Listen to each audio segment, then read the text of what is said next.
I was aiming for the other one.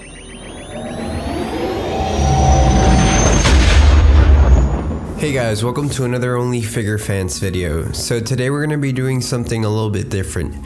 So I just watched the book of Boba Fett, the premiere, and I'm just going to give you like my initial impressions of the show. So I don't know if you can't notice, but I'm a little bit sick right now. I've been sick for the past few days.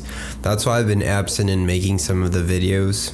But I've still been working on a bunch of customs that I really want to show off. One of the things that worried me the most about this show was that they were going to make a show about a dude in a helmet again. And it's like the second live action show they ever make. And it's also going to be about a dude in a Mandalorian helmet. I'm really happy to say that it's pretty different to what I was expecting it to be. The first thing that really caught me off guard is that there's two narratives going on at the same time. The first narrative that is in present time, we're seeing Boba Fett struggle with being the new crime lord of Tatooine. And in the second narrative, we're getting flashbacks of Boba Fett escaping from the Sarlacc pit and his process of getting his armor back. So one of the first things that I noticed is instead of drawing from more Western inspirations, it feels more like a medieval fantasy story. Especially with the soundtrack, it just amplifies it. It gave me a lot of like Conan the Barbarian vibes, especially at that fight in the end with the creature, but we'll get to that a little bit later. I really like the idea of water in the show. So the show starts off with empty shots of what used to be Jabba's palace, now Boba's palace technically, and we see Boba in the Bacta tank. And the show pretty much is telling us that every time that Boba's gonna be in the Bacta tank, we're gonna get a flashback. The first couple glimpses that we get are, I think, alternate shots of Kamino. So it was pretty cool to see Kamino again, and it looked like nice new CGI. If it was the same ones from Attack of the Clones, they held up super well. And they also used, I think it's like an alternate shot from Attack of the Clones again, and it's like young Boba holding Jango's helmet. So I thought that was pretty neat, and immediately we get a flashback from Boba escaping the Sarlacc pit.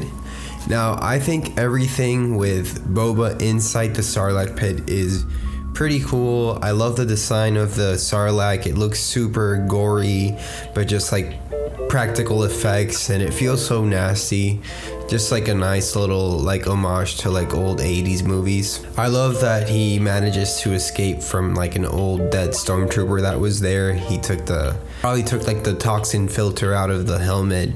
Now, after he escapes, those shots look a little bit weird with Boba. Like, they just look a little bit off, honestly. Even though it was a really cool moment, I feel some of the cinematography and the shots, especially like the CG, looks way worse compared to The Mandalorian. And from the looks of it, in the credits, I saw that there's a different director of photography.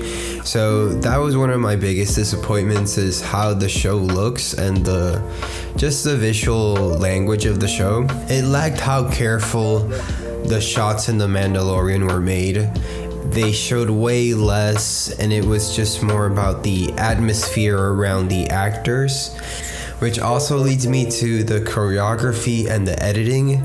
For the fight scene that they're having outside the like cantina, like the 60s style cantina, which was pretty funny. I loved like they had almost like Bossa Nova cantina theme song, which was funny. But the fight scene outside was very disappointing in my opinion. They of course had some really cool moments, but the editing and the choreography felt super off. Like there was 2 repeated shots of Boba Fett falling in the background.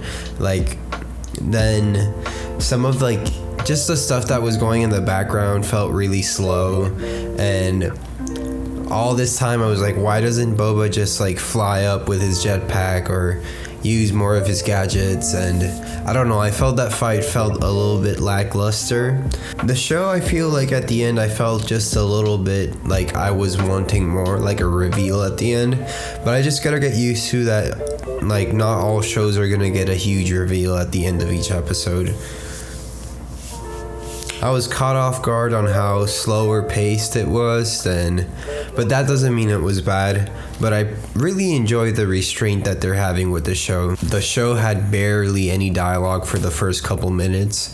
So yeah, I felt one of my major worries was pretty much proven to be wrong.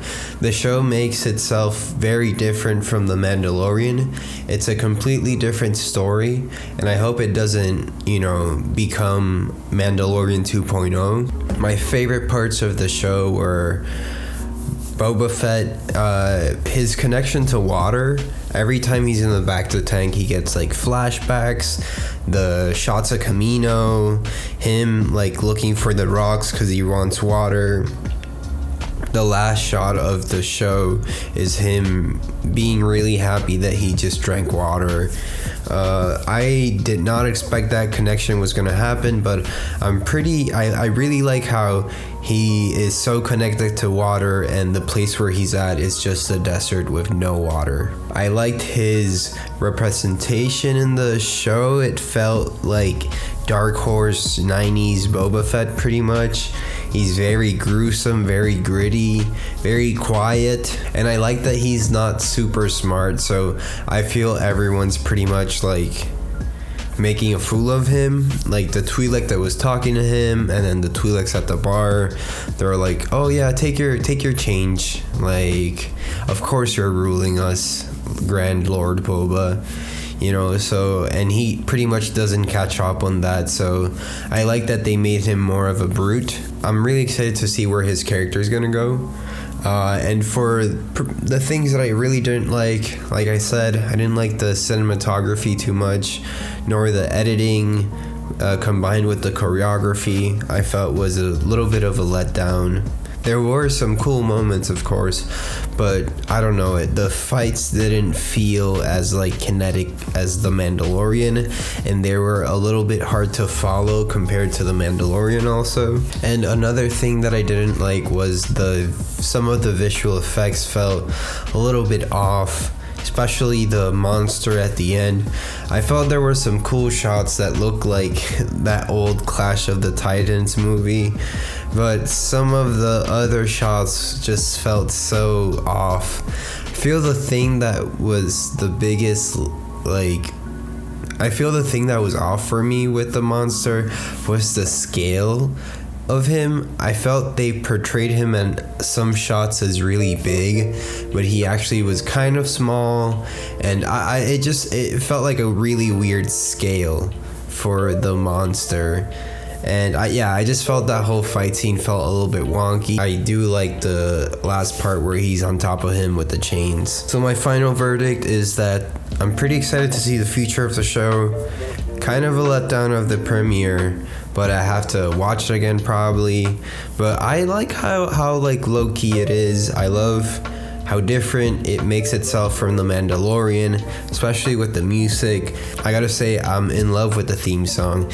It reminds me a lot of Thin Red Line, and the chants are super cool. Yeah, it feels less westernish and more medieval-ish, fantasy style. So yeah, like I said, pretty excited to see what's going on with the future, but not the biggest wow episode. So yeah, stay tuned for next videos. Like I said, I have a bunch of customs that I've been working on, so I can't wait to show them to y'all.